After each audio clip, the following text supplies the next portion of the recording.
Les damos la más cordial bienvenida a nombre de la comunidad climática mexicana. Este es el seminario titulado Género e Interseccionalidad, Implementación para la Acción Climática Local. Mi nombre es Rebeca Salazar, soy coordinadora de proyectos de Mujer y Medio Ambiente, Asociación Civil, y junto con la Secretaría de Medio Ambiente de la Ciudad de México, tenemos el gusto de colaborar en el desarrollo de este seminario de la comunidad climática mexicana. Este es el seminario número 13 de una serie que ha estado orientada a la acción climática subnacional. Estos seminarios se llevan a cabo los miércoles de cada 2 semanas a esta misma hora. En caso de que les interese consultar, ver estos seminarios, están grabados.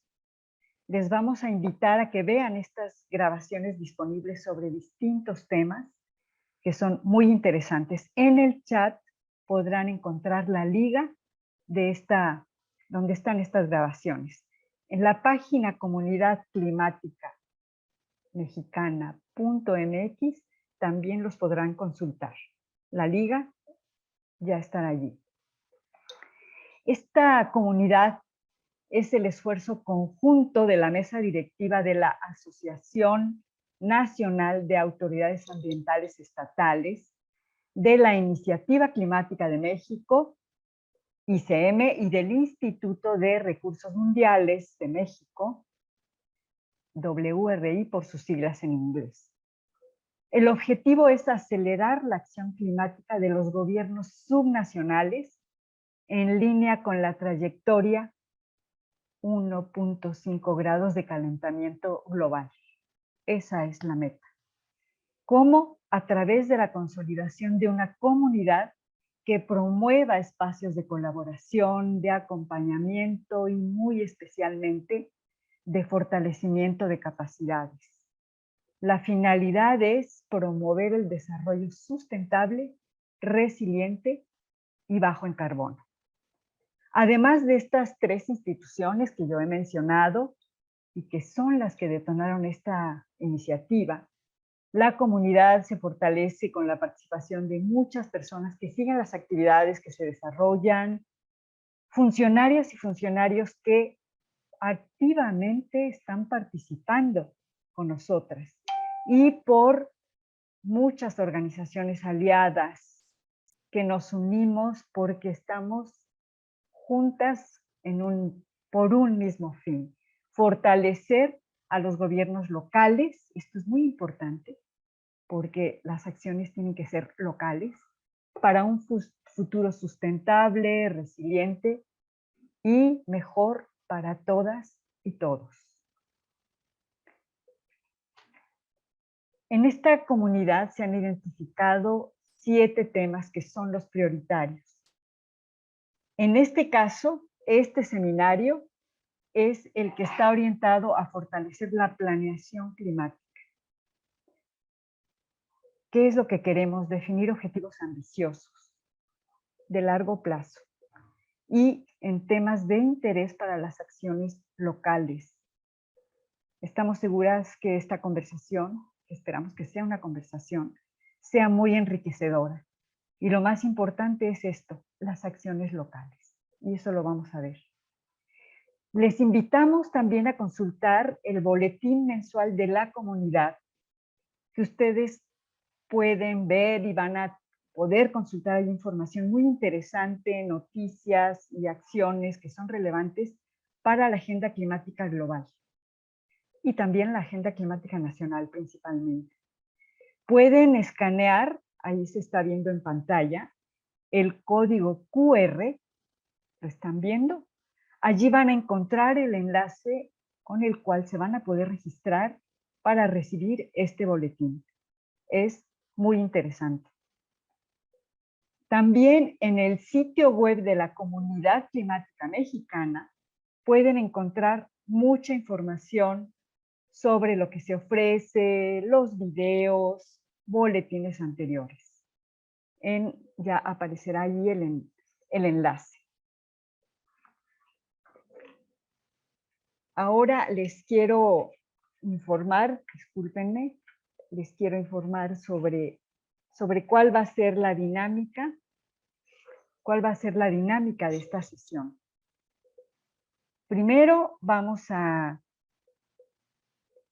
presentar, les voy a presentar a las colaboradoras en esta ocasión. Vamos a iniciar con un video muy interesante de la Comunidad Climática Mexicana, que después de una convocatoria seleccionó a 3 proyectos ganadores. Uno de ellos es el proyecto Captación de Agua de Lluvia con enfoque de potabilización en viviendas del estado de Guanajuato. Después de ese video, continuaremos con la presentación de Hilda Salazar. Hilda Salazar es directora de Mujer y Medio Ambiente. Ella nos va a hablar sobre las bases conceptuales del enfoque de género e interseccionalidad y cuál es su importancia y utilidad para la acción climática subnacional y local. Posteriormente, Itzá Castañeda nos va a hablar del marco jurídico y administrativo para las acciones climáticas locales. Será el marco en el que se mueven estas acciones y que es muy importante que se tenga presente, que se conozca. Finalmente, vamos a terminar con la presentación de Alejandra López de la Secretaría de Medio Ambiente de la Ciudad de México. Ella va a presentarnos un proyecto muy interesante de captación de agua de lluvia y cómo es que este proyecto se modifica y qué es lo que aporta el enfoque de género para estas iniciativas. Es un proyecto muy interesante también y creo que esto nos va a aportar muchas planteamientos, dudas, preguntas y va a aclarar las tres exposiciones. Creo que nos van a aclarar. Vamos desde lo general, lo más conceptual, después lo más administrativo, jurídico, que nos aporta y qué nos permite y a qué nos obliga, eso es muy importante. Y finalmente, este proyecto que ya es una acción climática local. Sin más, quisiera comenzar ya con Hilda Salazar. Le cedo el micrófono para que ella nos diga, por favor, de qué se trata esto de el género e interseccionalidad. Hilda, te cedo el uso del micrófono. Hola, ¿qué tal? Muy buenos días, muy contenta de estar participando en este seminario y más feliz de que el enfoque de género e interseccionalidad forme parte de esta Comunidad Climática de México y como Rebeca ha resaltado muchísimo para la acción local. Entonces a mí eso me alegra y me anima mucho. Si me das la siguiente, por favor. Gracias por ayudarme. Primero quiero insistir en un tema que se dice mucho, pero que no logra articularse. Rebe, creo que tienes una inquietud. Sí, disculpen. Creo que iban a pasar un video previamente. Sí, disculpen. No importa, ¿puedo regresarme? Corre videos. Me equivoqué. Atrás. Me equivoqué. Sí, no hay problema. Todo tiene remedio. Todo tiene remedio. Anuncié el video y luego anuncié a Hilda. Ahora sí, ahora sí.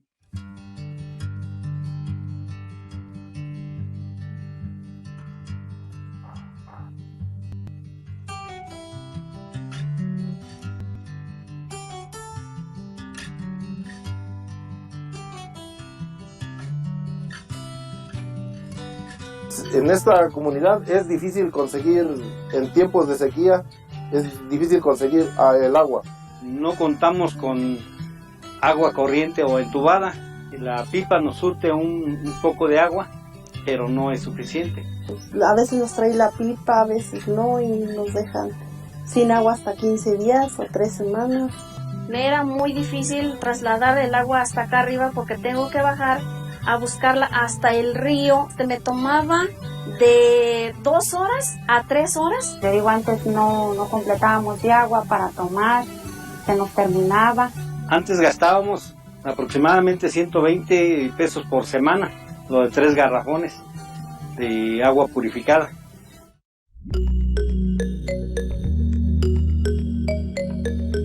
Prácticamente muchas de estas comunidades, por su topografía, por su dispersión, por el tamaño de la comunidad, es prácticamente imposible poner redes de agua potable. Porque todas las localidades son diferentes.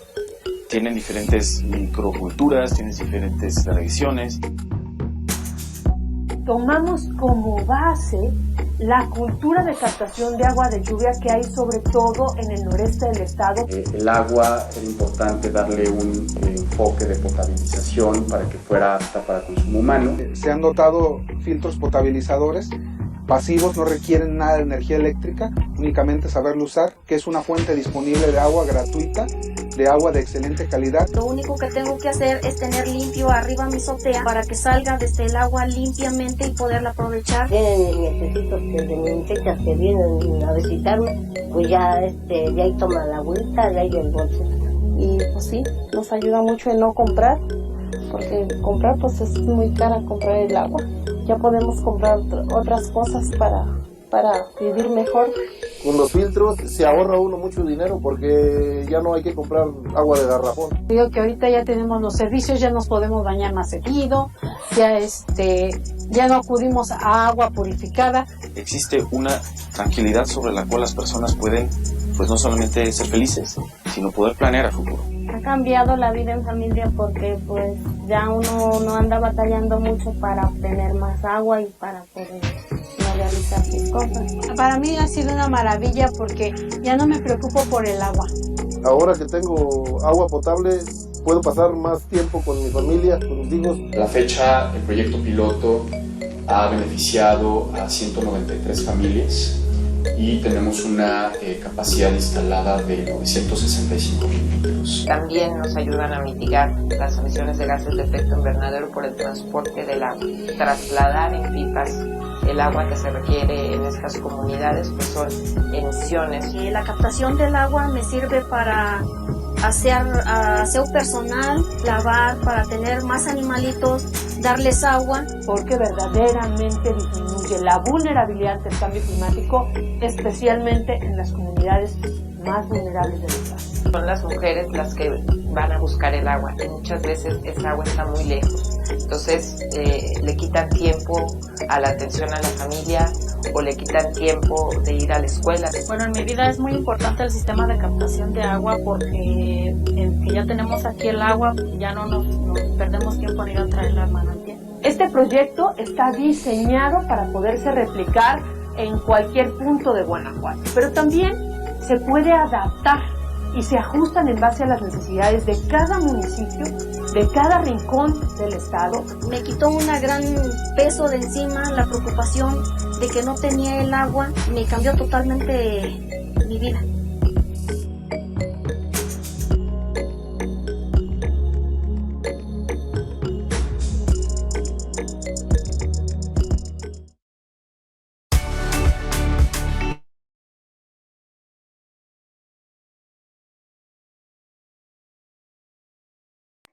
Muchísimas gracias por el video.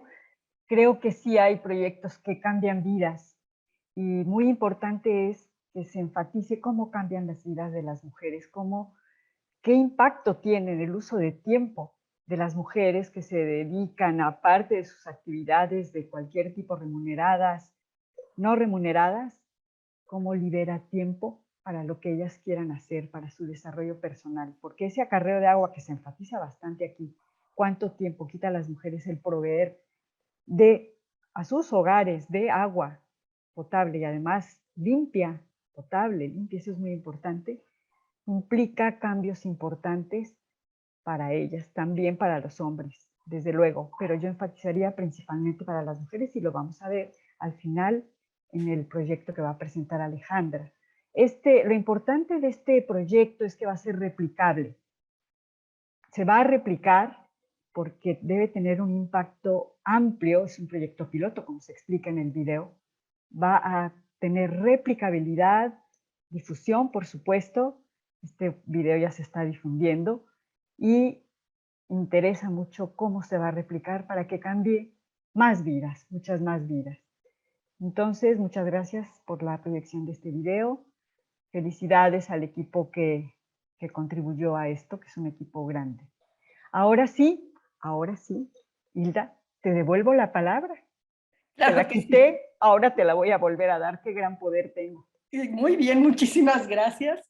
Bueno, pues le damos para adelante. Les decía que quería empezar diciendo, si le das una poquita, que el cambio climático es un fenómeno multidimensional y se dice todo el tiempo, pero todavía no logramos que las políticas climáticas y las acciones climáticas estén realmente integradas. Es un problema además global y se repite mucho y está planteado hace muchos años que con responsabilidades diferenciadas. Y estas responsabilidades diferenciadas tienen que ver también con las asimetrías entre países, y eso se destaca mucho, pero también al interior de los países y también al interior de los estados, de las comunidades y a nivel local. Y esto tiene pues serios impactos en el cambio climático, tanto en las causas como en los efectos de este fenómeno. Y sabemos muy bien que México, junto con la región de América Latina, es vulnerable a los efectos del cambio climático, pero al mismo tiempo es una región con profundas asimetrías y México junto con Brasil pues encabezan desafortunadamente la lista de desigualdades y vemos cómo estos fenómenos de pobreza en los cuales se insiste están muy ligados a la desigualdad. Podemos abatir quizás los índices un poco de pobreza, pero están creciendo los de desigualdad. Por eso a veces es importante decir que la mejor forma de combatir la pobreza es combatiendo las desigualdades y esto se liga de manera muy inmediata y muy automática con la vulnerabilidad y el riesgo climático. Es muy obvio que las personas en condiciones de pobreza y desigualdad serán más vulnerables al cambio climático. La que sigue, por favor.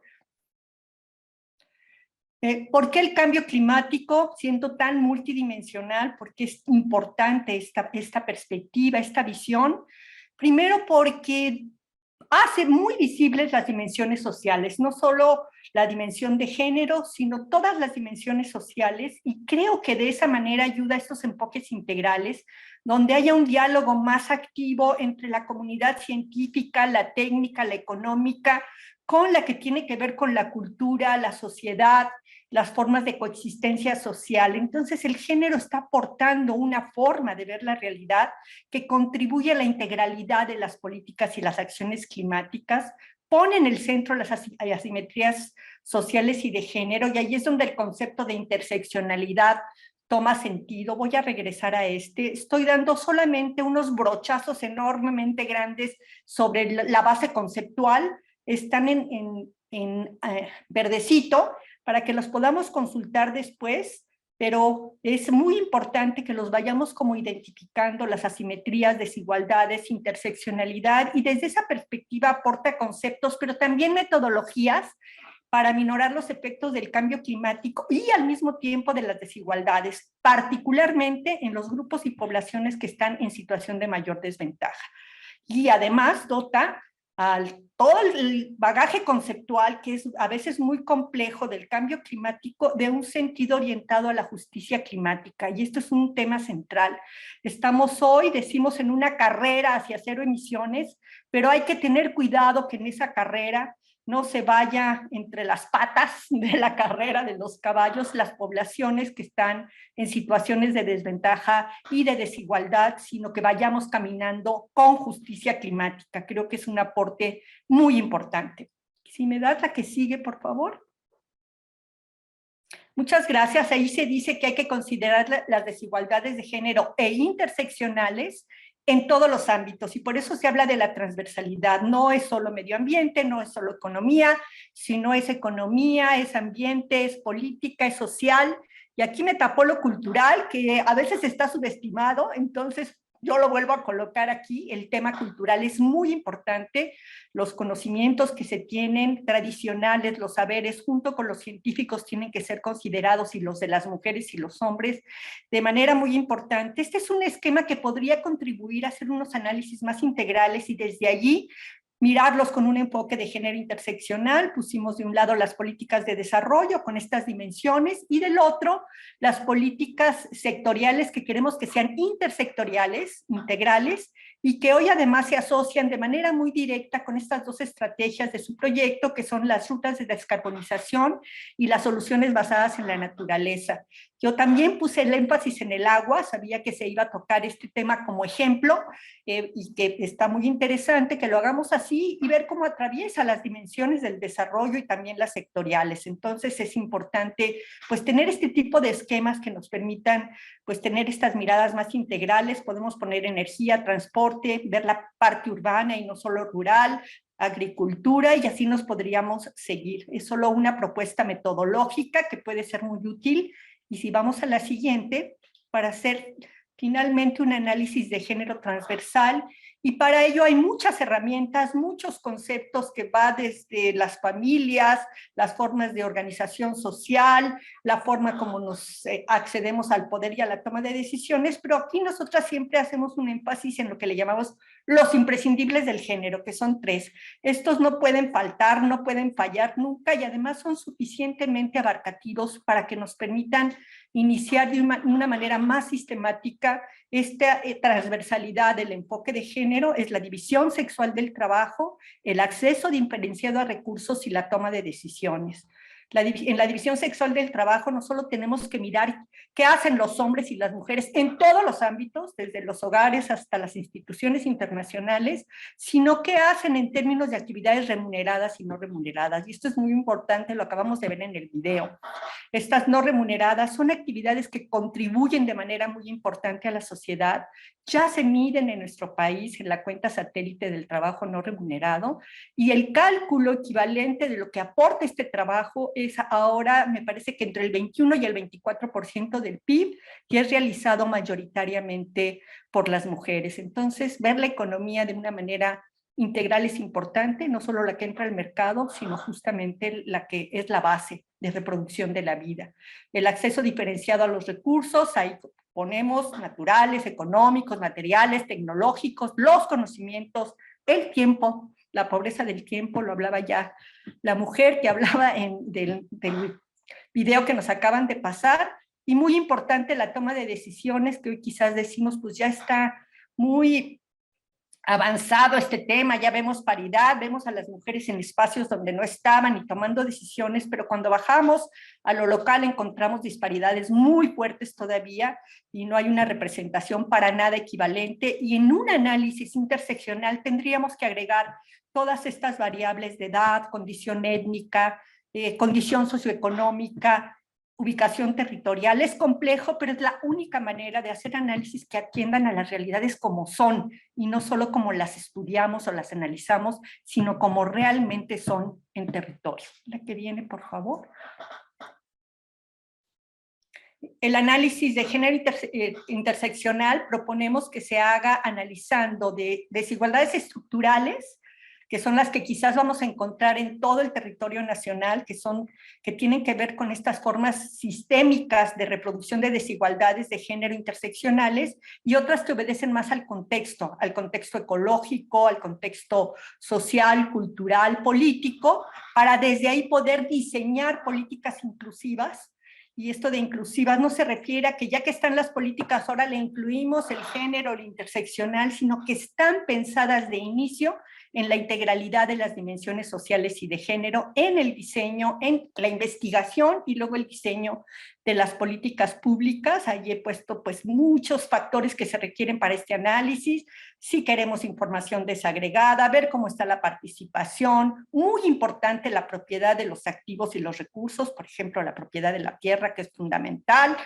Y del otro lado, conocer leyes e instituciones para la igualdad de género tienen que ser analizadas desde la perspectiva también del cambio climático. No es solamente, bueno, vamos a ver solo el tema de violencia, sino ya hay leyes que están articulando los temas, hay que conocerlas, hay programas climáticos que ya lo articulan en México y en el mundo, ver qué cuotas de género hay y equilibrar los recursos. No tiene que ser que los proyectos climáticos para mujeres pues chiquitos y pequeñitos y con poquito dinero, sino ir buscando un equilibrio, la capacitación para las mujeres, integrar a los jóvenes, a las personas adultas mayores, y muy importante la inclusión en las decisiones.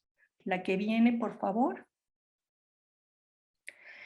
es muy importante reconocer y aprovechar los avances. Tenemos que decir y insistir esto de la articulación género y cambio climático, o mejor dicho, ver el cambio climático desde una perspectiva de género. No es nada nuevo, tiene ya muchos años, hay marcos jurídicos, nos va a hablar Itza de ellos, programáticos, institucionales, hay acuerdos, financiamiento, tenemos una estructura de enlaces de género en prácticamente todas las instituciones de gobierno, hay programas, conozcámoslas, acerquémoslas, es parte de un bagaje que tenemos que saber manejar, experiencias exitosas en México, América Latina, internacionales, mecanismos para articular acciones macro, meso, micro. Esto es bien importante porque la planeación y el cambio climático viene desde lo global y a veces no llega a lo local, y es muy importante que partamos también de lo local y hagamos un combinado de mediaciones para planear de abajo hacia arriba, de arriba hacia abajo y en medio, y creo que las acciones estatales y municipales pues tienen toda una posibilidad de hacer esta articulación, pero no alcanza. Y esto lo hemos visto en los muchísimos mecanismos que hay, y por eso yo hablo de mediaciones para planear y operar del territorio. Creo que el concepto del territorio... ¿sí? Te quedan un poquito menos de 3 minutos. ¿Vale? No, estoy terminando. Vale. Creo que territorializar las políticas climáticas es muy importante, porque además el territorio, visto desde su acepción amplia, nos permite ver las dimensiones culturales, sociales, económicas y de género desde el territorio, pero además nos permite integrar múltiples actores, academia, sociedad civil, organizaciones campesinas, grupos de mujeres, etcétera, y decimos en nuevos esquemas de gobernanza. Sí creo que ir no solo a cambiar los mecanismos de la planeación y acción climática y evaluación, sino ir a nuevos esquemas de gobernanza, y esto implica que sean multiactorales, donde hay que reconocer las organizaciones locales, sus saberes, sus aportaciones, sus necesidades, pero equilibrando asimetrías de poder. No podemos sentar en la misma mesa a una gran empresa gigante con un grupo pequeño de mujeres que está haciendo su lucha sin dar la voz y sin equilibrar esas asimetrías de poder, y eso le toca al Estado, al gobierno, a las instituciones. Vamos por la última. Algunas precisiones conceptuales que se repiten y que me preocupa porque no permiten tener esta mirada integral de perspectiva de género. Primero, la vulnerabilidad, un concepto básico para cambio climático, pero se habla a veces de que las mujeres son un grupo vulnerable. Ni somos un grupo, somos la mitad de la población, ni somos vulnerables per se, si estamos en situación de vulnerabilidad a raíz de estas desigualdades de las que estamos hablando. Y la propuesta es aquí, siempre que hablemos de vulnerabilidad, hay que analizar las desigualdades y hay que planear la generación de capacidades. Creo que es una tríada virtuosa: vulnerabilidad, desigualdades y generación de capacidades a través de acciones afirmativas, a través de políticas específicas y a través de la integralidad de las políticas. Insistir que género no es igual a mujeres, es una categoría relacional, y para que haya realmente un enfoque de género, pues tendría que haber una transformación real de las asimetrías, de las brechas de desigualdad y de cambios en la división sexual del trabajo, en el acceso a los recursos y en la toma de decisiones. Tenemos que hacer indicadores que nos permitan saber que lo que estamos haciendo están contribuyendo realmente a las acciones climáticas, pero a disminuir desigualdades. Y la resiliencia, que es un gran concepto que se usa mucho, pero que hay que tener cuidado de que no pensemos que una comunidad o un grupo es muy resiliente cuando lo que está haciendo es tener una sobrecarga de trabajo o simplemente haciendo estrategias de sobrevivencia. Tener cuidado de eso, porque de otro modo estamos cargando a las mujeres, a la población indígena, quizás ahora a los jóvenes, pues de una carga que corresponde diferenciada y responsabilidades diferenciadas a todo mundo, y esto es la corresponsabilidad de todas las tareas de doméstica, del cuidado que le tocan al mercado, al Estado, a las familias, porque si no, estaríamos frente a un subsidio de género, es decir, las mujeres en condiciones de desventaja están subsidiando al mercado, al Estado, y no al revés. Simplemente para terminar, yo quisiera colocar, si le das mi última, por favor, que es este nuevo lenguaje muy ambicioso que estamos diciendo: hagamos una carrera a cero emisiones. Yo les propongo que hagamos una carrera de un doble cero, cero emisiones y cero desigualdades. Esa sería mi propuesta final. Muchísimas gracias por su atención. Muchísimas gracias a ti, Hilda. Creo que nos has dejado esto como una tarea con de una gran densidad. Una gran densidad. Lo importante es que seguiremos hablando de estos temas a lo largo de estos meses que faltan para este proyecto y vamos a continuar profundizando. Yo me quedo con este doble cero. Esta carrera es una carrera doble cero. Cero gases de efecto invernadero, cero desigualdades. Vamos allí, así es que vamos a ir empatando y ya no vamos a la carrera a cero única, sino acompañada por este objetivo de ir poniendo el piso más parejo para que sea esto menos desigual y que las mujeres y los hombres también vean en esto y tengan en este proyecto una oportunidad para la toma de decisiones, como tú dijiste, para seguir participando, para tener mayor acceso a los recursos. Creo que Hilda nos ha dejado aquí una tarea muy interesante de seguir repasando los conceptos, los vamos a seguir tratando. Y ahora, mil gracias Hilda, ahora le voy a dar la palabra a Itzá Castañeda. Bienvenida Itzá, muchísimo gusto de tenerte a ti, consultora en género y medio ambiente. Te doy la palabra, Itzá. Tienes 15 minutos. Muchísimas gracias. Muy buenos días a todas y a todos. Veo que somos más de 100 personas conectadas, así que esto es muy estimulante y felicito esta iniciativa por la convocatoria tan amplia. Supongo que estamos de distintos lugares de la República, de los estados, así que bueno, es un gusto estar con ustedes esta mañana. Yo voy a presentarles rápidamente un pincelazo del marco normativo porque es muy amplio. Esta presentación la he basado en otra que hice anteriormente con Lorena Aguilar, sobre todo en la primera parte. Entonces le estoy dando su crédito de inicio. La siguiente, por favor. Voy a hablar un poquito sobre los antecedentes de género y medio ambiente. La siguiente.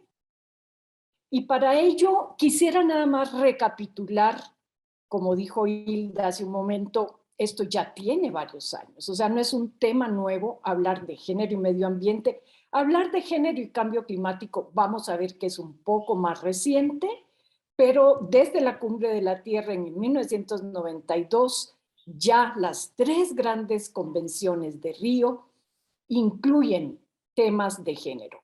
Llama la atención que la única que no lo incluyó desde un inicio fue la Convención Marco de Naciones Unidas contra el Cambio Climático. La de diversidad biológica y la de lucha contra la desertificación, desde 1992 lo incluyeron. Posteriormente, la plataforma de acción de Beijing de la 4ª Conferencia sobre la Mujer retoma el tema y tiene un objetivo estratégico dedicado al tema de género y medio ambiente, que es el objetivo estratégico K. Pero de ese tiempo para acá hubo un letargo porque ni se dio prioridad al sector ambiental ni al movimiento de mujeres a pesar de haber tenido esto. Y lo digo en términos del marco programático. Sin embargo, desde la sociedad civil fue donde estas agendas se empujaron de manera importante. La siguiente, por favor. ¿Qué pasó con la Convención Marco de Cambio Climático y Género? Como ya dije, se creó sin mención a la igualdad de género. Y antes de 2007 no había ni una sola referencia sobre género y cambio climático. Hoy tenemos 81 mandatos y al ser México signatario, por supuesto, de esta convención, son mandatos que debe acatar el país. En 2008 se observa un cambio importante de paradigma porque empieza a crearse ya un momentum para hablar de género y cambio climático. Se crea un grupo muy fuerte, una alianza de género y cambio climático internacional que empieza a negociar en las COPs a nivel internacional y se crea un grupo de interés de mujeres, no de género, dentro de la convención. La siguiente, por favor. Estas decisiones es muy importante para las políticas públicas en general, pero sobre todo para estas políticas locales. Yo les invito a poder conocer en qué consisten estas decisiones, 81 decisiones que tenemos hoy en día. Y aquí lo que quiero resaltar es dónde están más enfocadas. Vemos que muchas, digamos 20 de las 81, están enfocadas a financiamiento. Luego, en adaptación, pero también observamos que en mitigación y en tecnología hay menos decisiones. ¿Esto qué nos está diciendo? Que se ha avanzado más en términos de adaptación y género, en financiamiento y género. ¿Por qué? Me anticipo, porque absolutamente todos los mecanismos financieros climáticos tienen hoy en día mandato de género, planes de acción de género que hay que acatar. Pero mitigación, que es un tema súper importante, sigue siendo el tema todavía con más rezago. La siguiente, por favor. Este punto es importante, que también estos mecanismos financieros a los cuales pueden aplicar los gobiernos tienen sus planes de acción de género, es decir, ya no pasan las propuestas, sino se instrumentan con un plan de acción de género. Y género, derechos humanos e interseccionalidad son principios rectores del Acuerdo de París. Es decir, no es casualidad que tengamos esta sesión el día de hoy. El Acuerdo de París, del cual nuestro país forma parte, dice que se debe implementar con estos enfoques y principios rectores. La siguiente, por favor. ¿Qué tenemos dentro de la Convención Marco de Naciones Unidas también? Existe un claro mandato del secretariado de la Convención y hay una persona encargada dentro de la Convención y hay puntos focales de género en los países. En México el punto focal de género está en la Cancillería y también se ha adoptado este plan de acción, plan de trabajo de Lima sobre género que se adoptó en la COP20, donde se posiciona este concepto que es género responsivo. En el preámbulo lo que se dice es que es necesario reforzar la política climática género responsiva. Esto quiere decir que a la par que se trabaja cambio climático, se trabaje en igualdad de género. Ya Hilda lo explicó por qué y el 0 va en este sentido. La siguiente, por favor. Hay una versión mejorada del Plan de Acción de Género de la Convención que se acordó en la COP25, es decir, la anterior, la del año pasado, y esta tiene 5 esferas prioritarias. Yo creo que una de las fundamentales para el tema de hoy es la implementación con perspectiva de género e identificar esos medios para implementar la igualdad de género en la práctica, en las políticas.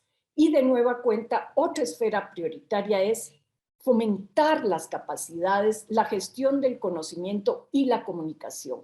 No es suficiente con decir tenemos un mandato, tenemos que capacitarnos y de nueva cuenta este seminario, este webinar tiene ese sentido también. En México se está trabajando fuertemente en presentar informes con enfoque de género, las comunicaciones nacionales y los informes bianuales sobre cambio climático están haciendo un gran esfuerzo. Sin embargo, cuando buscan estudios de caso, datos, información desagregada por sexo, estos informes siguen quedándose cortos porque no existe una desagregación institucional, no hay registros administrativos sobre el vínculo género-cambio climático totalmente instituidos en nuestro país. La siguiente, por favor.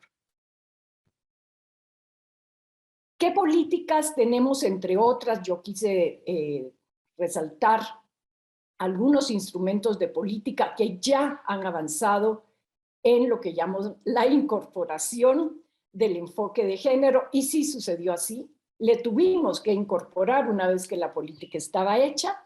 Está la Estrategia Nacional Red y algunas estrategias estatales Red también hicieron esfuerzos por elaborarlas con enfoque de género. Está la Estrategia Nacional de Biodiversidad, que tiene de verdad un gran componente de género en casi todas sus líneas, y de igual manera algunas estrategias estatales de biodiversidad.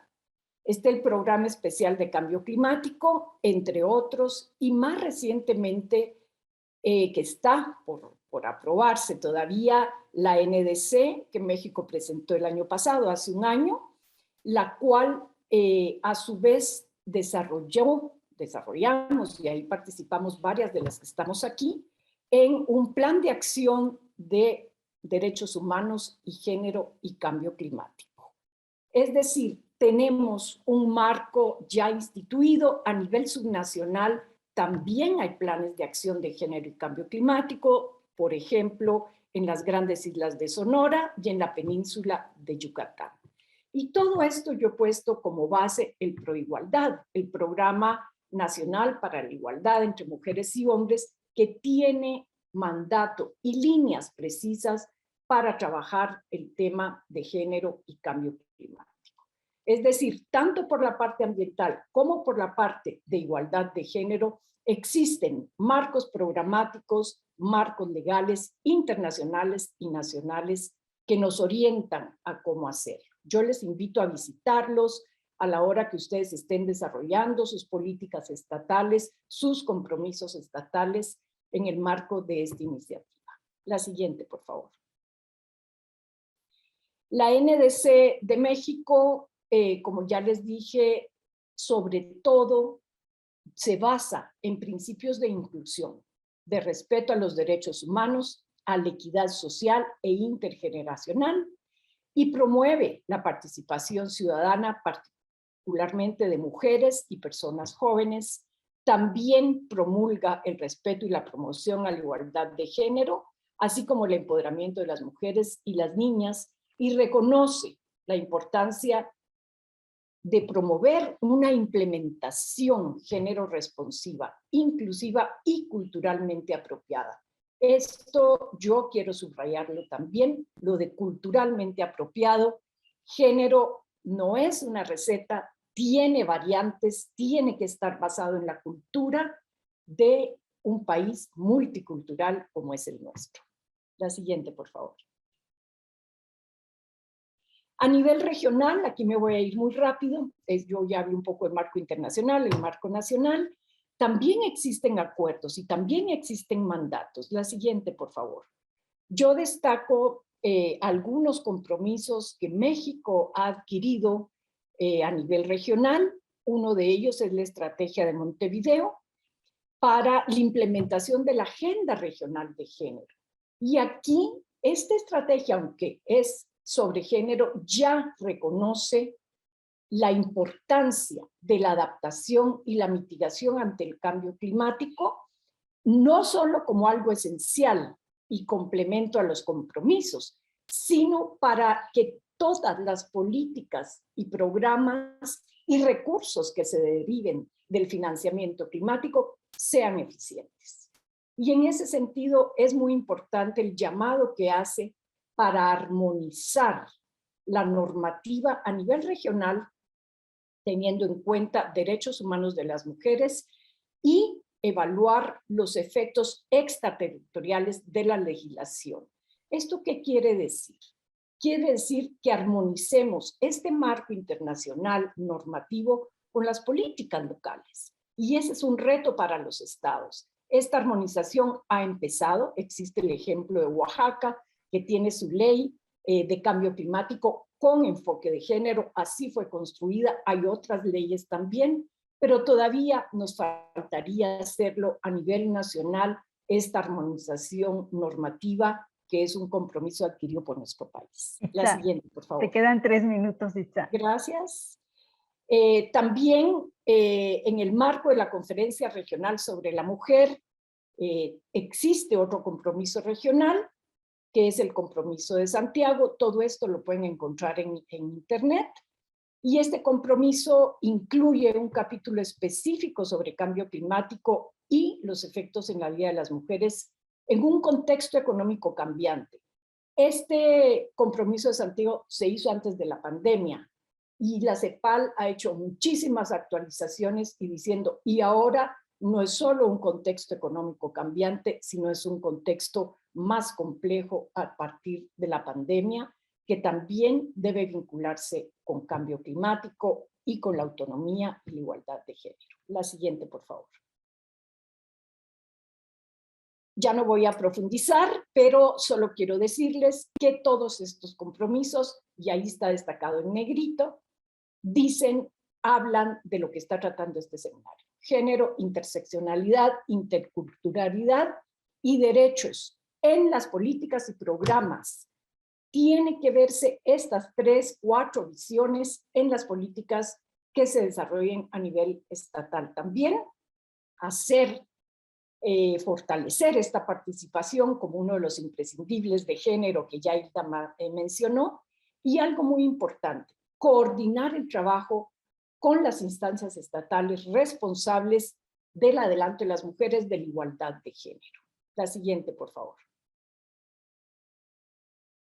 Tenemos Escazú, aunque Escazú no tiene de manera específica el tema de género, la siguiente, sí existe una agenda ya establecida por la sociedad civil sobre cómo implementar el acuerdo, la siguiente por favor, el acuerdo de Escazú con enfoque de género, y insiste en los 4 mismos ejes: acceso a la información, toma de decisiones de las mujeres, defensa del medio ambiente y acceso a la justicia, y protección de las mujeres defensoras del territorio y los recursos naturales.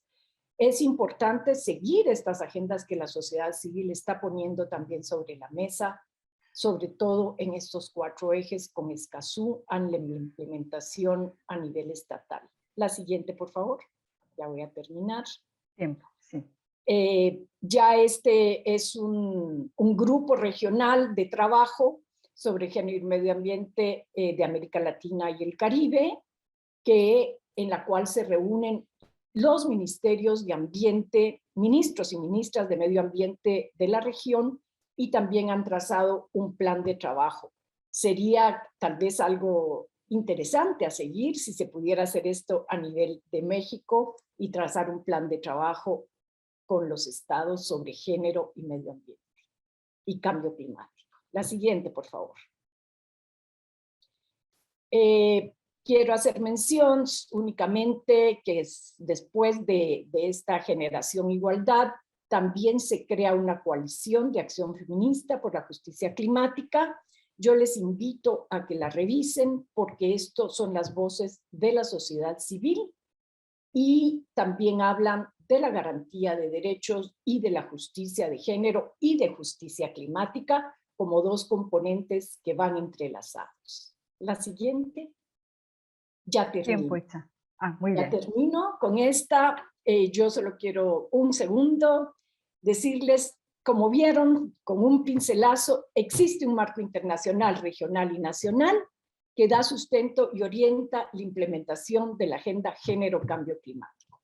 Hay temas urgentes que no pudimos trabajar, como son el desplazamiento y migración climática, defensoras ambientales del territorio y violencia de género vinculada a cambio climático, pero sobre todo, con todo esto que tenemos, se requiere que esto forme parte de las políticas públicas, tanto de igualdad de género como de cambio climático.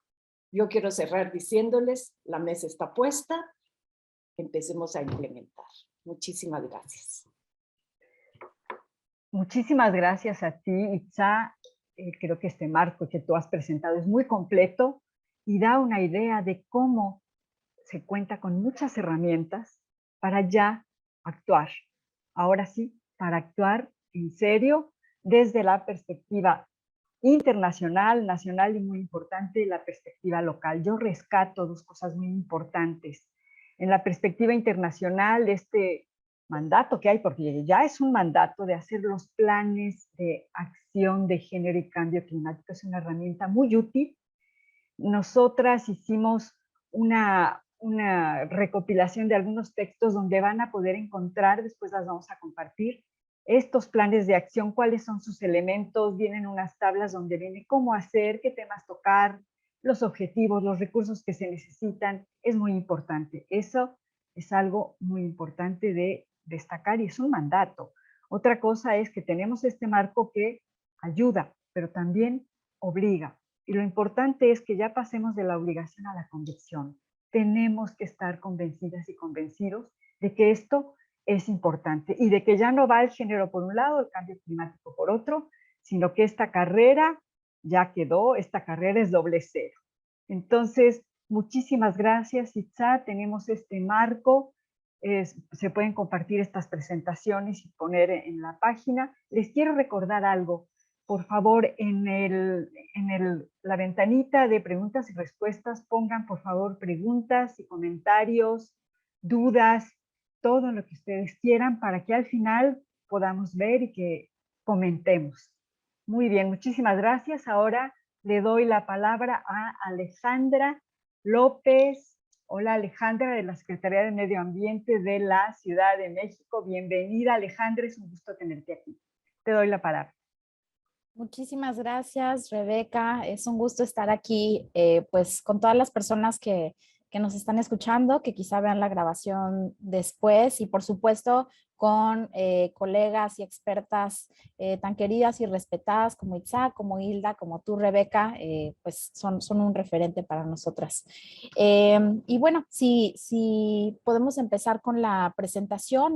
Hoy tengo el gusto de compartirles la experiencia que hemos tenido con el programa Cosecha de Lluvia de la Ciudad de México, del cual, bueno, pues me encanta siempre hablar y es realmente un gusto poder compartir esta experiencia en este espacio. La siguiente, por favor. Bueno, un poco del contenido de lo que les voy a hablar hoy brevemente, qué es el programa, cómo hemos impulsado la perspectiva de género transversal a lo largo de todas las fases de implementación del programa, y la contribución que hemos visto desde los resultados del programa a reducir las brechas de desigualdad. Creemos que es un avance el programa hacia esta meta doble cero que mencionaba ya Hilda. Pues bueno, algunas de las medidas concretas que hemos hecho para incorporar esta perspectiva de género. La siguiente, por favor. Bien, el objetivo general del programa Cosecha de Lluvia de la Ciudad de México es aumentar el acceso al agua de las personas que más lo necesitan. Específicamente, aumentar el acceso al agua de las personas que viven en las colonias de mayores niveles de marginación y de mayor escasez de agua en nuestra ciudad. Y esto lo hacemos mediante la instalación de estos sistemas de captación de agua de lluvia, y muy importante también el componente de capacitación y de trabajo muy cercano con las familias que participan del programa para que se apropien de esta tecnología, sepan cómo darle el mejor uso y el mantenimiento al sistema para cosechar agua de muy buena calidad.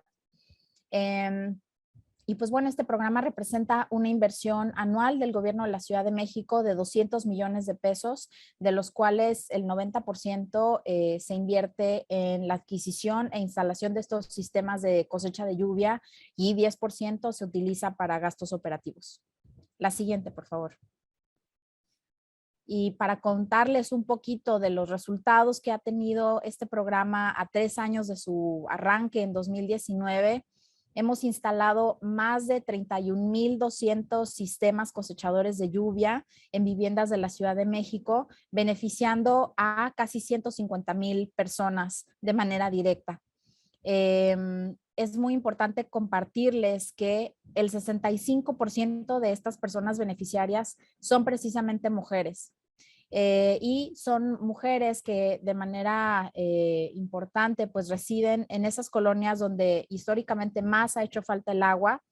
Me parece muy importante y agradezco que Hilda e Itzá hayan puesto en el centro el tema de la desigualdad, porque consideramos que el programa Cosecha de Lluvia tiene también como principio fundamental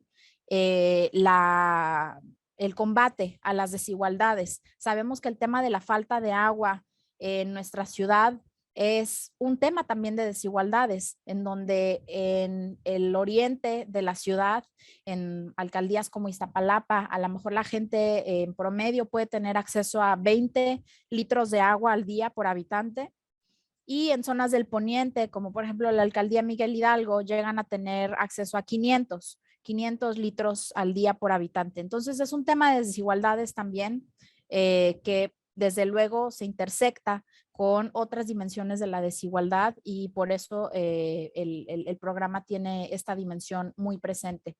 Entonces, bueno, la siguiente, por favor. Hasta ahora hemos operado el programa en total en estas 9 alcaldías que ven señaladas. Y me parece importante compartir que más allá del acceso aumentado al agua que proporciona este programa mediante los sistemas cosechadores de lluvia, hay otros beneficios sociales, como es la disminución del gasto en compra de pipas. Varios de estos beneficios ya se mencionaron en el video del programa de los colegas de Guanajuato, ¿no? Que también vieron esta disminución en el costo económico para los hogares del acceso al agua. Es agua de muy buena calidad, que con un buen cuidado del sistema, con una debida cloración, puede ser de excelente calidad realmente el agua de lluvia. También ese control, esa autonomía que las familias pueden tener de su acceso al agua es muy importante. Y de manera muy importante, una distribución más equitativa de las tareas relacionadas con el acceso al agua en el hogar. Y en un minutito les voy a mostrar algunos de los datos que hemos podido recabar a través del programa Cosecha de Lluvia para realmente visibilizar cuál es el impacto de esto. Y finalmente, desde el programa Cosecha de Lluvia hemos trabajado en una capacitación, en una serie de capacitaciones, de las cuales las colegas Hilda y Rebeca también nos han ayudado ahí a fortalecerlas, de manera que sean muy participativas y que realmente sea más allá de la instalación de una ecotecnología que permite el mayor acceso al agua. También nos acerquemos hacia un cambio en la cultura del agua y una reconciliación con el ciclo del agua como tal. Y bueno, a partir de este año hemos iniciado una modalidad adicional. Estos 31,200 sistemas que les he contado se han instalado de manera completamente gratuita, tanto los materiales, la instalación, la capacitación son completamente gratuitos. Y además, a partir de este año hemos tenido una modalidad en donde para colonias con un grado de marginación menor, es decir, con un poco más de poder adquisitivo, se ofrece la oportunidad de instalar un sistema cosechador de lluvia a 50% de su costo, y la persona usuaria aporta el otro 50%. A la siguiente, por favor. Y bueno, aquí algunos de los datos que les mencionaba. Quisiera compartir que en el programa Cosecha de Lluvia, algo muy importante, y creo que también Itza lo mencionaba en su presentación, los datos, la importancia de los datos segregados por sexo, por edad y otras dimensiones. Desde luego no son las únicas variables, hay muchas variables relevantes para entender realmente la profundidad de estos problemas ambientales, climáticos y de género, y cuál es la intersección de estos factores. Entonces, desde el programa Cosecha de Lluvia hacemos un esfuerzo realmente muy fuerte de recabación de datos. Se recopilan más de 20,000 encuestas al año. En cada uno de los hogares participantes del programa se recaba una encuesta de inicio y una encuesta de seguimiento ya después de unos meses que han tenido oportunidad de utilizar el sistema cosechador. Y entonces algo de los datos que hemos visto es esto. Por ejemplo, se confirma la evidencia internacional que nos dice que en la gran mayoría de los hogares en donde hay un acceso insuficiente al agua, son las mujeres las que más invierten tiempo en proveer de agua a los hogares. Entonces vemos aquí que si vamos a la segunda columna, donde dice el dato de 6 horas y 31 minutos, vemos que en los hogares en donde una mujer es la principal responsable de las tareas de trabajo doméstico relacionadas con el acceso al agua, esos son los lugares donde más se invierte tiempo.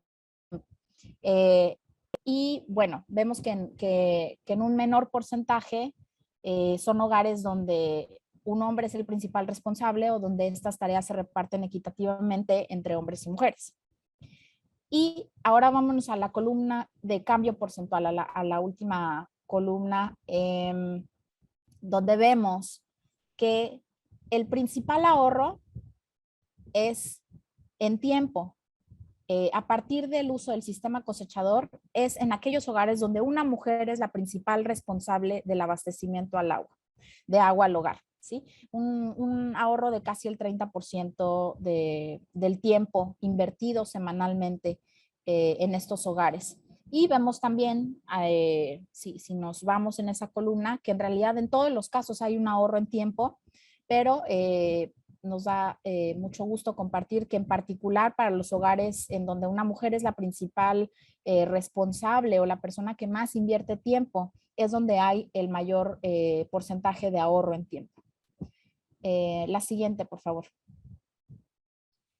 Y bueno, esto es muy importante desde la perspectiva de la transversalidad de género, porque sabemos que en México los datos de la encuesta de uso del tiempo, por lo menos la de 2010, nos dicen que son casi 3 veces más lo que las mujeres invierten en tareas de trabajo doméstico no remunerado que los hombres. Entonces, estas tareas relacionadas con el acceso al agua, por supuesto, son parte de esos datos y el aumentar el acceso al agua y con tecnologías que contribuyan a cerrar esa brecha, pues es muy importante para reducir esas desigualdades. Entonces, para comentarles de los mecanismos concretos que hemos implementado para justamente promover esa distribución más equitativa de tareas, tenemos, por ejemplo, este formato que ven en pantalla, que es un imán de distribución equitativa de tareas, que lo que busca propiciar, y ahí se hace una facilitación por medio del equipo de facilitadoras y facilitadores en campo, en donde ya que está instalado el sistema, se busca repartir las tareas de mantenimiento entre las personas integrantes de ese hogar. Entonces, por ejemplo, preguntamos, ¿quién se puede hacer responsable de barrer el techo? ¿Quién quiere tal vez vaciar el separador de primeras lluvias después de cada lluvia? Y este mismo formato sirve para recordarle a las personas participantes del programa cuál es la frecuencia con la que tienen que hacer cada una de estas tareas que en última sirven para cuidar la calidad del agua que cosechan. Entonces, esto es muy importante porque visibiliza muchas veces esta distribución, si no se hace explícita, simplemente la persona que termina haciendo todas estas tareas es la mamá o la hermana, la abuelita. En general, digamos, por normas sociales termina siendo una mujer la principal encargada de estas tareas, pero si visibilizamos y propiciamos esta distribución, pues eso, se favorece una distribución más equitativa entre hombres y mujeres. La siguiente, por favor. Bien, les comentaba la importancia de la capacitación, no solo para que las personas sepan usar esta ecotecnología, se apropien de ella y puedan darle cosechar el agua de la mejor calidad posible, sino también en esta capacitación es donde tenemos la mejor oportunidad para interactuar con las personas, para propiciar esta distribución equitativa de tareas, y esta cultura de cuidado del agua, de reconciliación con el ciclo natural del agua de la que comenté al principio. La siguiente, por favor. Y te quedan 3 minutos, Alejandra. Perfecto, muchas gracias, Rebeca. Bueno, ya les comentaba hace un momento que hemos tenido este pilotaje de nuevas modalidades para aumentar todavía más la escala de alcance del programa, como es el subsidio parcial. La siguiente, por favor. Y quisiera comentar también un aspecto que quizá pasaría desapercibido, pero a nosotros nos parece muy importante, que es que hemos incorporado la perspectiva de género en la imagen misma del programa. Este que ven en pantalla es el logo del programa, que hace referencia a la diosa Chalchihuitlicue, que es la diosa de las aguas en reposo, la diosa de las aguas serenas, la diosa de las aguas tranquilas. Muchas veces cuando pensamos en la lluvia, desde las culturas mesoamericanas, pensamos en un dios como Tlaloc, que es un dios guerrero, una deidad masculina, por supuesto. Nosotros hemos escogido para imagen del programa esta imagen de la diosa Chalchihuitlicue, porque creemos que representa, de alguna manera simboliza el trabajo tan importante que hacen las mujeres para el suministro de agua a los hogares, y que desde luego, como decía Isla al principio, no queremos reforzar esta imagen de las mujeres como encargadas de estas labores. Son quienes están haciendo esa labor, pero queremos impulsar una distribución mucho más equitativa de tareas relacionadas con el acceso al agua. La siguiente, por favor. Y bien, en términos de cambio climático, me parece muy importante, además de visibilizar estos cobeneficios que ya un poco mencioné antes, buscamos reducir mediante la cosecha de lluvia, el aprovechamiento de esa lluvia que nos cae del cielo, reducir la sobreexplotación del acuífero, que es la principal fuente de agua para la Ciudad de México, generar seguridad hídrica para los hogares participantes, contribuir a reducir las inundaciones severas y, por supuesto, los temas de acceso al agua son muy importantes para la adaptación a los efectos del cambio climático. Sobre todo, como ya mencionaron mis colegas antes, para las personas más de los grupos vulnerados, no vulnerables, ¿verdad? Y me parece muy importante hablar de la dimensión y la relevancia que tiene este tipo de intervenciones cuando pensamos no solo en mitigación o adaptación al cambio climático, sino en justicia climática en particular, porque ahí estamos hablando de esta doble meta de cero emisiones, pero también cero desigualdades, y para eso es muy importante pensar en cómo mediante una intervención que busca mejorar la adaptación al cambio climático, también estamos reduciendo desigualdades como lo es esta brecha en el trabajo doméstico no remunerado relacionado con el acceso al agua. La siguiente, por favor. Y bien, pues ya son 3 años cosechando la lluvia. Hay mucho camino recorrido, muchos aprendizajes sobre todo. Esto es un programa en un contexto urbano para el alcance que ha tenido más de 31,000 familias ya cosechando la lluvia en la Ciudad de México. Es una experiencia única en el mundo, en un contexto urbano. Hay otros programas, por ejemplo, un programa en Brasil muy importante de captación de lluvia en contextos rurales, pero en contexto urbano es una experiencia pues realmente muy innovadora, y por supuesto cualquier pregunta o comentario que tengan, con mucho gusto lo resolvemos. Muchas gracias de nuevo por la oportunidad. Gracias, muchas gracias, Alejandra. En este momento es el momento de proyectar el video que nos anunciaste. ¿Está bien, Alejandra? Sí, muchísimas gracias. ¿Está bien? Sí. Muchísimas gracias, sí.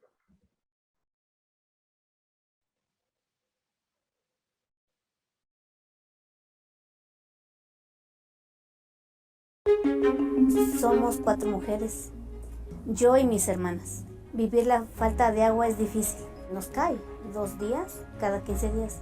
Últimamente ya nos está cayendo cada 8 días, todo el día.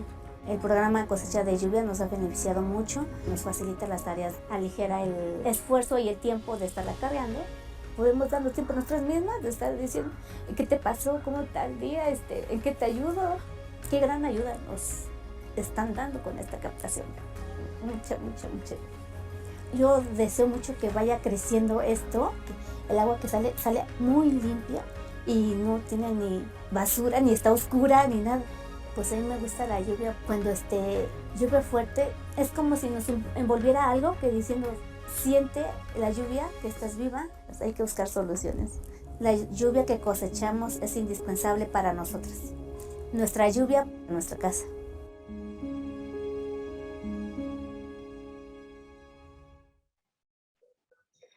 Muchas gracias por este video. creo que es muy decidor, y de la intervención de Alejandra me gustaría destacar sobre la importancia de tener un programa como este con perspectiva de género, y cómo las vidas, tanto de mujeres como de hombres, hay que destacar, cambian. ¿Y en qué cambian? Algo muy importante es esta redistribución de tareas en el hogar, de trabajo no remunerado, que implica también la instalación de estos proyectos que se suele dar por descontado, que se tiene el tiempo de mujeres para implementarlo, y que las tareas ahora se redistribuyan entre todas las personas que viven en un hogar, y que se cambie esto, que se vaya redistribuyendo, porque ese trabajo no remunerado de doméstico y de cuidado también es, como nos decía Hilda, un subsidio de género. Ese subsidio de género medido en tiempo y ahora ya contabilizado por el INEGI en valor, ese subsidio de género es el que se tiene que ir reduciendo en pos de la igualdad entre hombres y mujeres, y en pos de este doble cero, de ir acelerando las acciones para la igualdad. Así es que muchísimas gracias por este video, muy interesante. Quiero pasar ahora a la sección de preguntas y respuestas. Hay varias preguntas. Hemos seleccionado algunas porque por razones de tiempo vamos a ir seleccionando. Hay varias intervenciones, hay mucha participación. Les agradecemos muchísimo, muchísimo su interés. Vamos a seguir dialogando y esto es muy importante para nosotras, para todas y para todos. Voy con una pregunta. Esta se la voy a dirigir a Hilda. Está dirigida a todas, pero si alguien quiere intervenir, creo que es interesante para Hilda. En ocasiones, las y los tomadores de decisiones consideran que hacer políticas de género es redactar documentos con lenguaje inclusivo, lo cual es bueno, pero no es suficiente. ¿Cómo se puede evitar caer en este tipo de simulaciones políticas? A ver. Uy, un gran tema, sí, muchas gracias. Igual que decíamos que género no es igual a mujeres, lenguaje inclusivo no es igual a ya haber adoptado la perspectiva de género. La presencia de mujeres es indispensable para que haya políticas de género, pero no es suficiente. El lenguaje incluyente es indispensable porque hace visibles a las mujeres como sujetas sociales de las políticas, de los programas, de las acciones, pero no es suficiente. ¿Qué se requiere? Bueno, primero creo que se requiere un conocimiento de lo que es el enfoque de género. Creo que está muy colocado, ya el tema verdaderamente irrumpió en la calle, en las políticas públicas, en los medios de comunicación, en los programas generales. Es una obligación, pero hay poca comprensión todavía, y yo creo que es muy importante pues ir a una capacitación, a una otra vez, ¿no? Muchos años capacitando, pero hay que volver a hacerlo en términos de esta articulación y de lo que es la perspectiva de género. Creo que es muy importante esta comprensión. Creo que también es importante la difusión de lo que ya hay, todo lo que nos hablaba Itzá, que está allí. La gente tiene que conocerla, hombres y mujeres, tomadores de decisiones. Creo que hay que hacerlo, y también creo que hay que evitar las simulaciones, los mecanismos de evaluación.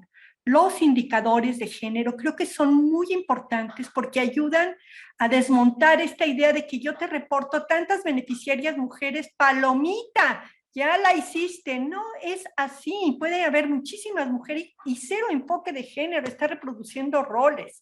Entonces creo que es muy importante que las políticas se acompañen de indicadores de evaluación, por lo menos con nuestros 3 imprescindibles de género, que son importantes. Se cambió, ¿no?, la división sexual del trabajo, hubo mayor acceso a los recursos de todo tipo, hubo cambio en la toma de decisiones, y nos ha ayudado mucho los 3 conceptos de la CEPAL, de autonomía económica, autonomía física y autonomía en la toma de decisiones, porque te ayuda a aterrizar. Entonces creo que eso es lo que hay que hacer: capacitación, comprensión de la obligatoriedad y evaluación con indicadores de género. Muchísimas gracias, Hilda. Es muy importante esta referencia a lo que hiciste, a lo que dijo Itzá. Itzá nos habló de una historia muy larga ya, desde que se tienen registros, por lo menos del año 92, ahí comenzó la agenda climática a posicionarse a nivel internacional y desde ahí comenzaron los esfuerzos de mujeres y también de hombres, porque quiero decir algo muy importante, tenemos hombres que son aliados nuestros y que nos ayudan a impulsar esta agenda. Entonces es una historia larga y queda claro, género no es mujeres y género no es solo lenguaje inclusivo. Gracias, Hilda, por aclararnos esto. Ahora voy a dar lectura a otra pregunta. Son varias preguntas. Hay una que me parece que es muy adecuada para Alejandra, ¿sí? A ver, Alejandra, tenemos un reto muy fuerte en incorporar la visión de género en los programas de acción climática locales, desde luego, y particularmente en las ciudades. Las condiciones habilitadoras son un buen marco. ¿Qué opinión tienes de cómo transversalizarlas desde un enfoque interseccional? Una pequeña pregunta. Esto da para bastante, Alejandra, te doy la palabra. Y les pido un favor antes, vayan encendiendo sus cámaras, por favor, si pueden, todas y todos, porque nos acercamos al final y queremos vernos. Te doy la palabra, Alejandra. Muy bien, muchas gracias. Bueno, pues como ya dijiste, Rebeca, es una pregunta que da para discutirlo bastante. Quizá es toda otra sesión para contestar esta pregunta, pero nosotros nos enfrentamos recientemente a esta misma pregunta en la actualización del Programa de Acción Climática para la Ciudad de México, y también recientemente la Secretaría del Medio Ambiente de Ciudad de México está comenzando de la mano de GIZ, de la mano de los colegas de Polea, los y las colegas de Polea, trabajos con las alcaldías de la Ciudad de México para desarrollar sus programas de acción climática, en donde por supuesto la incorporación de la perspectiva interseccional de género es uno de los elementos muy importantes. Y creo que lo que es importante ahí es partir de un diagnóstico de línea de base de dónde estamos, qué información tenemos, y en función de eso diagnosticar qué es lo que se puede hacer. Desafortunadamente, ahorita Hilda decía, no es suficiente con decir, bueno, tengo tantas beneficiarias mujeres y ya palomita. Y por supuesto estamos de acuerdo, hay que buscar ir más allá, pero en muchos casos ni siquiera se tienen esos datos. Entonces hay que ver en dónde estamos paradas y parados, y a partir de ahí ver, plantear acciones para avanzar hacia esta interseccionalidad mucho más ambiciosa, desde luego, que datos desagregados que sabemos que no es suficiente. Muchas gracias, Alejandra. Creo que hay bastante interés y esto es muy bueno para todas y todos. Aquí va otra pregunta de las muchas que hay. Seleccionamos una. Me gustaría, bueno, que la responda Itzá, o si alguna de ustedes, Hilda o Alejandra, la quiere responder, pero se la quiero lanzar a Itzá. ¿Qué acciones afirmativas de género puedes realizar en el sector forestal, sabiendo que las mujeres son las que menos tienen derechos sobre la tierra? Esto sí que es una pregunta que va al meollo, a uno de los medios de los derechos de propiedad. Itzá, te doy la palabra. Gracias. Yo valoro mucho esta pregunta porque sin duda la columna vertebral de la desigualdad en las zonas rurales y forestales pasa por la tenencia de la tierra, por el acceso a los recursos y la tenencia de la tierra. Así que esto es algo ineludible. Sin embargo, hay una buena noticia, diría yo, que dentro de las reglas de operación de la CONAFOR ya existe una figura de grupos participativos de interés común para aquellas personas que no son dueñas o poseedoras de terrenos forestales. Y además, otra acción que ya tiene la CONAFOR son acciones afirmativas que la CONAFOR ha ido avanzando, es en el apoyo específico que tiene de proyectos integrales para mujeres, en el cual se considera esta condición. Es decir, aun cuando no sean poseedoras, dueñas de los terrenos forestales, pueden acceder. Yo creo que estas son de las buenas noticias que hay que compartir. Yo les invitaría a poderlo visitar en las reglas de operación de CONAFOR. Quería añadir solo Muchísimas gracias. A ver, Hilda, ¿sí? Solo muy chiquitito que está en las láminas, y estoy tan de acuerdo con Ilsa que es totalmente una de las condiciones estructurales de la desigualdad, pero también creo que ir a cambios legislativos y cambios culturales para que no sean solo acciones afirmativas, sino vayamos caminando en firme hacia una igualdad de derechos sobre la tierra y los recursos naturales. Es difícil, pero ya se está colocando y las propias mujeres se están peleando por ser ya propietarias de la tierra, sobre todo las defensoras y defensores del medio ambiente. Entonces, vamos también con la ambición, también seamos ambiciosas de cambios legislativos que realmente procuren una igualdad. Y ya hay otras herramientas que se están poniendo en marcha, cambios en estatutos comunitarios y ejidales, prácticas ya de participación de las mujeres, conocimiento de lo que establece la ley agraria, creo que por ahí. Muchas gracias. Perdón.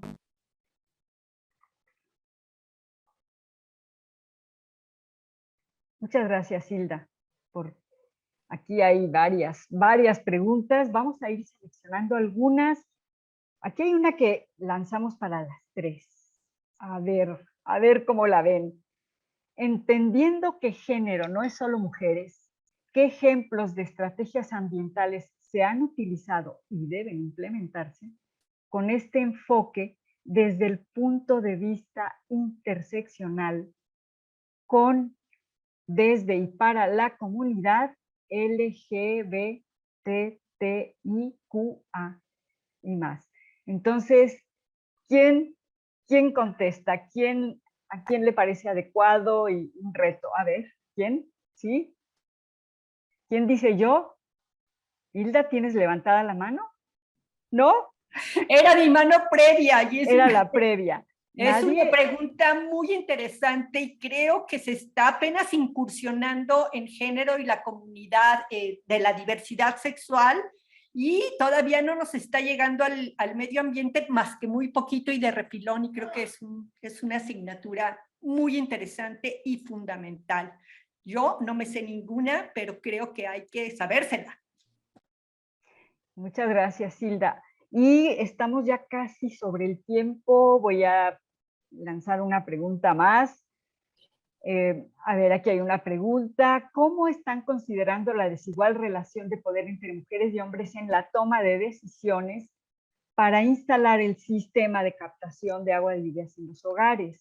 Me parece que hay un reto con los hombres para que acepten este tipo de estrategias, participando activamente para reducir el tiempo de las mujeres en el trabajo doméstico.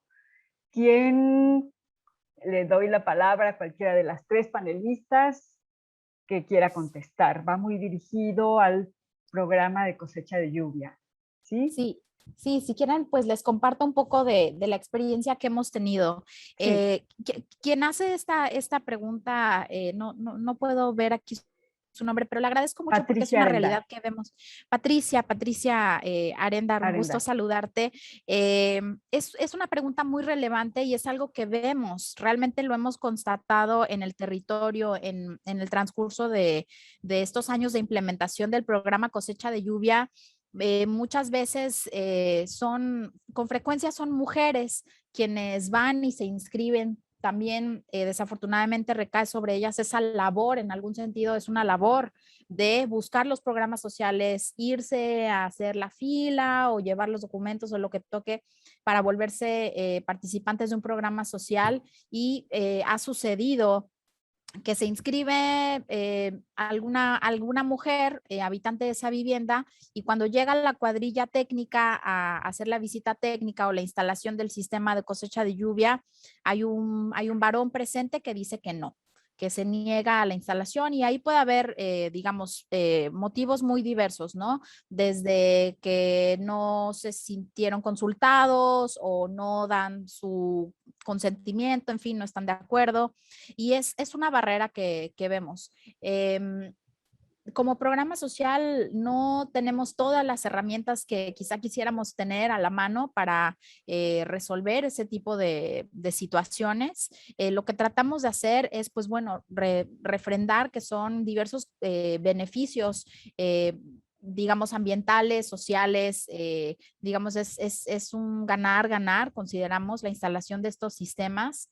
Y una vez ya dentro de los hogares, nosotros consideramos que tenemos una oportunidad única y también una responsabilidad de si se puede facilitar esta conversación, realmente esta reflexión entre nosotras, nosotros y las familias participantes del programa, pues es una oportunidad única, invaluable, ¿no? Entonces tratamos ahí de propiciar esta distribución de tareas con mecanismos como la hoja de distribución de tareas y también hablando de lo importante que es para la calidad del agua, que al final del día es un bien común, ¿no? Para los integrantes del hogar. Son un poco las estrategias que tratamos de utilizar, o tácticas más bien que tratamos de utilizar en esos casos.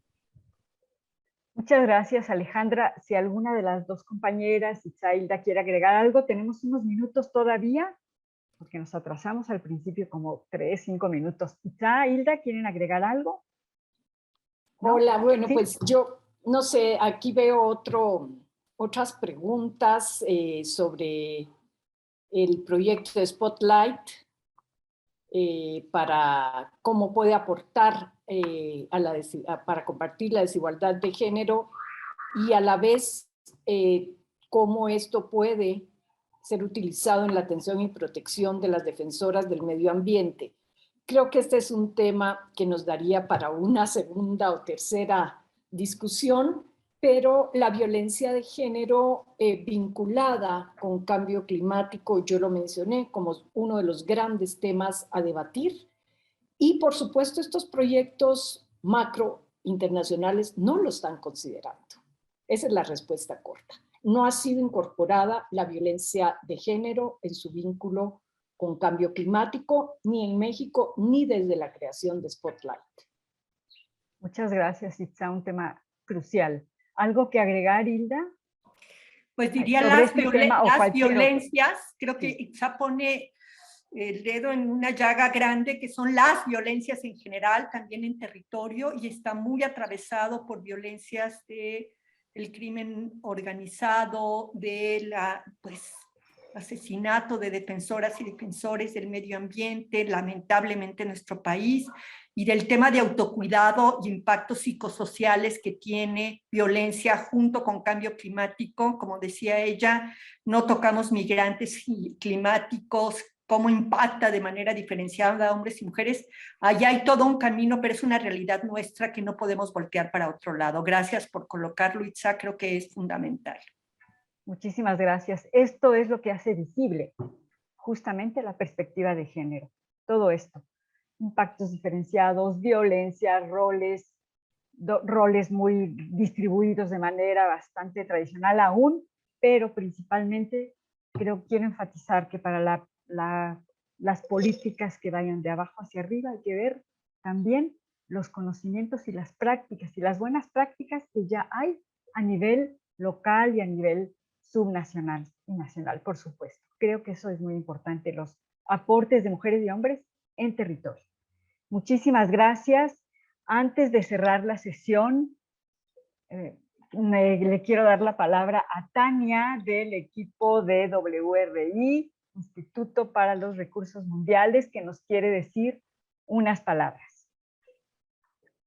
Muchísimas gracias, Rebeca, por tu excelente moderación. Gracias a Hilda, a Itza, a Alejandra, en representación del Gobierno de la Ciudad de México, por sus participaciones tan pertinentes y por enfatizar la urgencia y relevancia de poner estos temas en la Agenda de Acción Climática Subnacional. Le agradecemos profundamente a todo el equipo de Mujer y Medio Ambiente por el esfuerzo en la realización de este seminario en particular, pero sobre todo en la importante labor que están realizando continuamente en los diversos componentes del proyecto de la comunidad climática. Este proyecto, les recordamos, continúa hasta julio del próximo año en esta primera etapa, y así es que esperamos que nos sigan acompañando con su asistencia y aportaciones para entender el amplísimo rango de identidades que debemos considerar cuando hablamos de género y cambio climático, además de los diversos retos que ahorita al final de este seminario alcanzamos todavía a vislumbrar, pero que definitivamente necesitan un tratamiento y su respectivo tiempo y atención. Antes de despedirnos, Queremos compartirles que al final de esta sesión encontrarán una encuesta de 4 preguntas, donde les agradeceremos a quienes tengan oportunidad dejar su opinión sobre este seminario, sus comentarios y retroalimentación en general. Estos son muy importantes para nosotros porque nos permiten seguir mejorando continuamente e incorporando los temas de su interés. Nuevamente, gracias a las panelistas por sus excelentes presentaciones y a todas las personas que nos siguieron esta mañana por su participación. Les recordamos que pueden consultar este y los demás seminarios que se han desarrollado en el marco de la comunidad climática en nuestro sitio web comunidadclimáticamexicana.mx. Les invitamos también a escanear el código que aparece en sus pantallas para seguir las redes sociales recién creadas de la comunidad, en las que les estaremos compartiendo varias novedades, no solo de eventos, sino también de noticias de los gobiernos subnacionales, además de otros temas que consideramos que pueden resultar de su interés. Les esperamos en los próximos seminarios y eventos de esta comunidad y que tengan, por favor, un excelente día. Muchas gracias.